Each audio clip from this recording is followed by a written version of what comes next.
It is summertime again. The sweltering heat has seized the entire Beijing city. Along either side of the north-south central axis of Beijing, there is architecture epitomizing the imperial culture, and also street markets emblematic of traditional urban culture.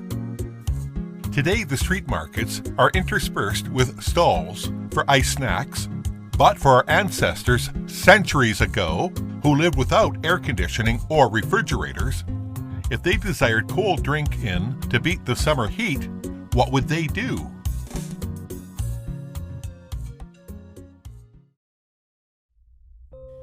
The fact is that there were indeed mysterious structures for storing ice in ancient times. In the Qing dynasty, Beijing had a total of 18 official ice houses. Among them, 5 were inside the Forbidden City and were dedicated for imperial use. The other 13 were for high officials and nobles.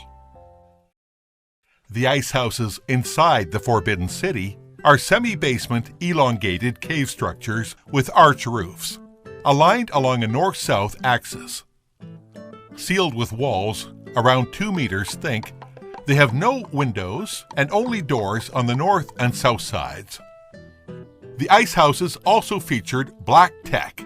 Our ancestors used volcanic rocks as interior ground pavement, serving both insulation and sterilizing purposes.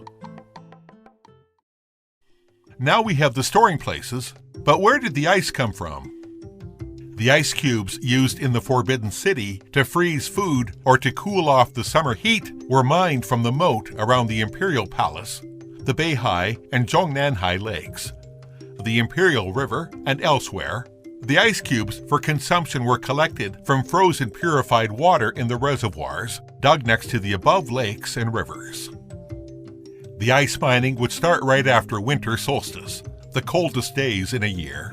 The workers were sent to quarry those clean, solid, and thick ice blocks and cut them into cubes of 0.5 meters, each weighing around 80 kilograms.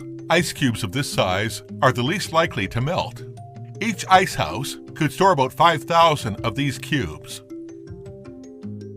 Because the difficulty in production, ice in the Forbidden City was only supplied from the 5th to the 7th month in the lunar calendar every year during the Qing dynasty.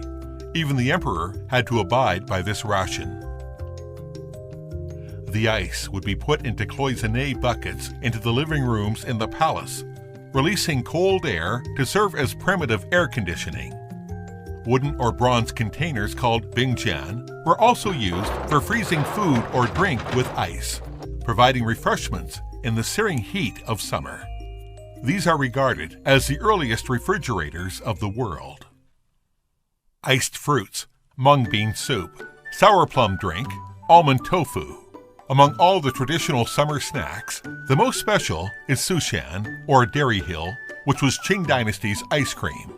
To make sushan, ice was put at the bottom of the base, and then flavored and shaped into tiny hills with toppings of melt cheese and butter. It was like a prototype of today's shaved ice dessert.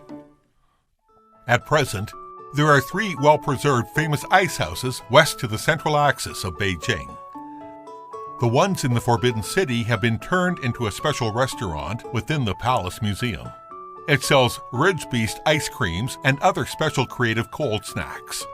The ice houses are no longer exclusive to the imperial family, but rather where visitors can appreciate the profundity of history and culture while taking a rest.